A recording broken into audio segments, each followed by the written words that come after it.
રાત્રિના સમયે અનલ સ્તંભ પ્રગટ થયો એટલે આ રાત્રિને આજથી શિવરાત્રિ કહેવામાં આવશે. આજથી આ રાત્રિને શિવરાત્રિ કહેવામાં આવે છે. અને શિવ મહાપુરાણમાં બહુ સરસ મજાની વાત લખી છે. સ્વયં મહાદેવ કહે છે, એટલે કહું છું, જે કોઈ વ્યક્તિ આ રાત્રિની પૂજા કરશે એને દુનિયાના તમામ ફળ મળશે. કયા કયા ફળ છે? તો કે ધર્મ, અર્થ, કામ અને મોક્ષ. આ ચારે ચાર ફળ છે ને એ સહજતાથી જોતા હોય તો શિવરાત્રિની પૂજા કરવી મહાદેવની. અહીંયા લખેલું છે એટલે કહું છું, જે દિવસે અનલ સ્તંભ પ્રગટ થયો તો એ રાત્રિને શિવરાત્રિ કહેવામાં આવે છે.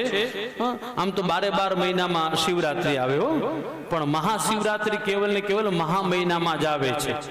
આ મહાશિવરાત્રિની અંદર ઘટના ઘણી બધી અલગ અલગ બની છે, પણ શિવ પુરાણના સંદર્ભે કહું તો આ દિવસે સ્વયં ભગવાન મહાદેવ લિંગના રૂપમાં પ્રગટ થયા હતા. ઉજ્જૈન બાજુ જાઓ તો એમ કહેવાય છે શિવરાત્રિના દિવસે મહાદેવના લગ્ન થયા હતા. અને કદાચ ભાગવત જેને વાંચ્યું એને ખબર હોય કે ભાગવતમાં એવું લખેલું છે કે 4 મહિના સુધી દેવબુઢી એકાદશી થી દેવઉઠી એકાદશી ભગવાન વિષ્ણુ સેવા કરવા જાય બલિરાજાની. પછીના 4 મહિના છે ને કારતક, માગસર, પોષ અને મહા, આ 4 મહિના શિવજી પાતાળમાં જાય છે બલિરાજાની સેવા કરવા. એ 4 મહિના પછી જ્યારે બહાર આવે ને એને મહાશિવરાત્રિ કહેવાય છે. એટલે અલગ અલગ કલ્પની અંદર અલગ અલગ કથાઓ છે, પણ શિવરાત્રિનું મુખ્ય મહાત્મ્ય અહીંયા બતાવ્યું છે. જે કોઈ વ્યક્તિ આ દિવસે મહાશિવરાત્રિના દિવસે ભગવાન શિવજીની પૂજા કરશે એને ચારે ચાર ફળ સહજતાથી મળશે.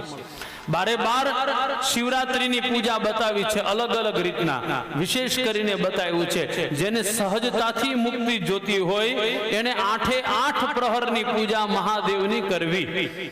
કયા મંત્રથી કરવી? તો કે ઓમ નમઃ શિવાય, ઓમ નમઃ શિવાય, ઓમ નમઃ શિવાય, ઓમ નમઃ શિવાય, હરિ ઓમ નમઃ શિવાય,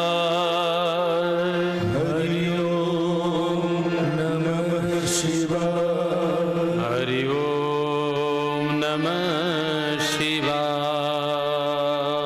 હરિ ઓમ નમઃ શિવાય. આ પંચાક્ષર મંત્ર છે. આ પંચાક્ષર મંત્રનું મહાત્મ્ય અહીંયા બતાવ્યું છે. જે કોઈ વ્યક્તિ મહાશિવરાત્રિ, આપણને રુદ્રી ન આવડે તો કાંઈ વાંધો નહીં, રુદ્રી આવડે એવું જરૂરી નથી. જરૂરી શું છે? તો કે ઓમ નમઃ શિવાય મંત્ર બોલી અને પ્રેમથી ભગવાનની પૂજા કરવી.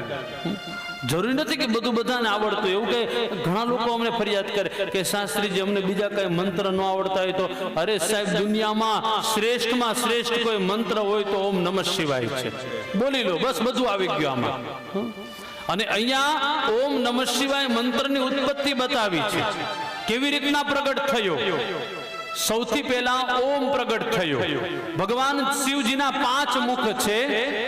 આ 5 મુખમાંથી એક અક્ષર નીકળો છે. અ, ઉ, મ, ઉપરની બિંદી અને નાદ. આ 5 ઓમ જે છે એ ભગવાન શિવજીના 5 મુખમાંથી એક અક્ષર પ્રગટ થયો છે. ક્રમશઃ પૂર્વમાંથી અ ઉત્પન્ન થયો, દક્ષિણમાંથી ઉ ઉત્પન્ન થયો, પશ્ચિમમાંથી મ ઉત્પન્ન થયો. આવી રીતના ક્રમશઃ તમે જુઓ ને તો શિવ મહાપુરાણમાં બહુ સુંદર મજાની વ્યાખ્યા આપી છે. અ, ઉ, મ, બિંદુ અને નાદ. આ જે છે પંચાક્ષર મંત્રની ઉત્પત્તિ છે. પણ પંચાક્ષર મંત્રની ઉત્પત્તિ થતા પહેલા ઓમ શબ્દ પ્રગટ થયો. આ ઓમ કેવો છે? તમને બધાને કદાચ આ શ્લોક આવડતો હોય, બોલજો આરે. ઓમકાર બિંદુ સંયુક્ત નિત્યમ ધ્યાયતિ યોગિના કામદમ મોક્ષદમ ચૈવ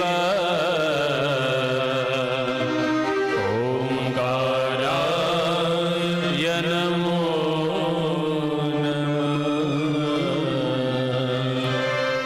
ઓમકારાય નમો દર્શન તો કર્યા છે ને, ઓમ આવી રીતના લખાય ને, આવી રીતના બરાબર. એ ઓમ ની અંદર 3 શબ્દ છુપાયેલા છે, અ, ઉ ને મ. આ ભગવાન શિવજીના પ્રથમ 3 મુખ છે, પૂર્વ, દક્ષિણ અને પશ્ચિમ. એમાંથી એક એક અક્ષર પ્રગટ થયા. ઉત્તરના મુખમાંથી ઉપર ઓમની ઉપર જે આવી રીતના એક રસોઈ ઉપર બિંદુ હોય, ઈ ઉત્તરના મુખમાંથી પ્રગટ થયું છે. અને નાદ જે છે, અવાજ જે છે, એ ભગવાન શિવજીના ઉપરના મુખમાંથી પ્રગટ થયો છે. આ પંચમુખમાંથી એક એક અ, ઉ, મ બિંદુ અને નાદ, આ 5 પ્રગટ થયા પછી નમઃ શિવાય ક્રમશઃ, ન મ શિવાય, આ 5 મુખમાંથી એક એક શબ્દ નીકળ્યા છે. એટલા માટે કદાચ કહેવાનું મન થાય, ઓમ ન બોલો ને ખાલી નમઃ શિવાય બોલો તો પણ ચાલે હો. સાંભળજો, ઘણા લોકો તર્ક કરતા હોય, ઓમ બોલવું ફરજિયાત છે. નહીં, બોલવો ફરજિયાત નથી, બોલો તો વધારે સારું છે. મંત્રમાં ક્યાંય ત્રુટિ રહી જતી હોય ને તો ઓમ બોલીએ તો ત્રુટિ રહેતી નથી. એટલા માટે ઓમ બોલવો જોઈએ, પણ કદાચ ન બોલો તો કઈ પાપ નથી હો. વેદના મંત્ર બોલીએ ત્યારે ઓમ ફરજિયાત બોલવો જોઈએ. આગળ આવશે કથા, એટલે ખાસ કહીશ. આપણે ઓલો મંત્ર બોલીએ ને, ઓમ ત્ર્યંબકમ યજામહે સુગંધિમ પુષ્ટિવર્ધનમ ઉર્વારુકમિવ બંધના મૃત્યુર્મુક્ષીયમામૃતા. મહામૃત્યુંજય મંત્ર જે છે, ત્રંબક મંત્ર જે છે, એમાં ફરજિયાત ઓમ લગાડવો જોઈએ. એમાં ઓમ ન લગાડો, ડાયરેક્ટ ત્રંબકમ બોલો તો ન ચાલે, એ મોટું પાપ છે. આગળ ઓમ અવશ્ય, કોઈ પણ મંત્ર બોલો એટલે આગળ ઓમ જરૂર લગાડવો. આમ શિવ મહાપુરાણ ની જ કથા કરું છું તમને. કોઈ પણ મંત્ર બોલો, પછી ચાહે ગાયત્રી મંત્ર હોય તોય ભલે, ગાયત્રી મંત્ર બોલો ને તો પણ તમારે આગળ ઓમ લગાડવો જોઈએ. નમો ભગવતે વાસુદેવાય બોલો ને તો પણ આગળ ઓમ લગાડવો જોઈએ. એ ઓમથી જ મંત્રનો પ્રારંભ થાય છે. પણ અહીંયા છૂટ આપી છે, નમઃ શિવાય બોલીએ ત્યારે ઓમ લગાડવાની જરૂર નહીં. લગાડો તો સારું છે. આ નમઃ શિવાય મંત્રની તાકાત બતાવી છે. આપણા 5 તન માત્રા એકદમ પ્રફુલ્લિત બનાવી દે. આ મંત્રની જબરજસ્ત તાકાત બતાવી છે. આવો એક સરસ મજાનું પદ ગાઈએ.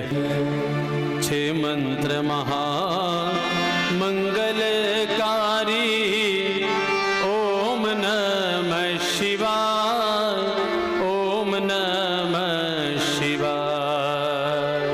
છે મંત્ર મહામંગલકારી, ઓમ નમઃ શિવાય, ઓમ નમઃ શિવાય. જાપ જપો સબ નર નારી, ઓમ નમઃ શિવાય, નમઃ શિવાય. જાપ જપો સૌ નર નારી, હરિ બોલ.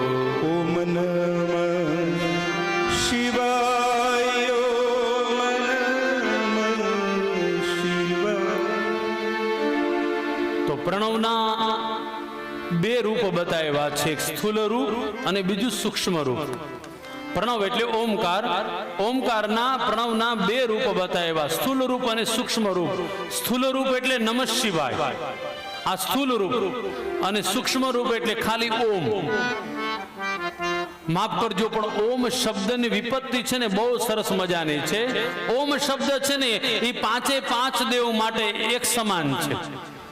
આપણા સનાતન ધર્મના મૂળ 5 દેવ છે: ગણપતિ બાપા, માતાજી, વિષ્ણુ ભગવાન, સૂર્યનારાયણ અને શિવજી. આ 5 દેવ પંચદેવતા. આપણા જગતગુરુ શંકરાચાર્ય પણ કહે કે હિન્દુના દીકરાના, સનાતનીના દીકરાના ઘરે આ 5 દેવ કમ્પલસરી હોવા જ જોઈએ. તમે ગમે તે સંપ્રદાયને માનતા હોય, માફ કરજો, પ્રણામ તમને બધાને, પણ તમારા મંદિરમાં આ 5 દેવ હોવા જ જોઈએ. તમારા ઘર મંદિરમાં ગણપતિ બાપા હોવા જ જોઈએ. તમારા મંદિરમાં તમારા કુળદેવી હોવા જ જોઈએ. તમારા મંદિરની અંદર ભગવાન શિવજી હોવા જ જોઈએ. તમારા મંદિરમાં ભગવાન વિષ્ણુ ઠાકોરજીના રૂપમાં અથવા વિષ્ણુના રૂપમાં હોવા જ જોઈએ. શિવજી હોવા, એમ 5માં સૂર્ય બતાવ્યા છે, સૂર્ય ભગવાન પણ હોવા જ જોઈએ. આ 5 દેવની પૂજા આપણા સનાતન ધર્મના માટે જગતગુરુ શંકરાચાર્યએ બતાવી છે હો. બની શકે કે તમારા ઘરે સૂર્ય ભગવાન ન હોય તો કાંઈ વાંધો નહીં, રોજ સૂર્યના દર્શન કરો ને, એ પણ પૂજા સમાન જ છે. એને રોજ અર્ઘ્ય અર્પણ કરો.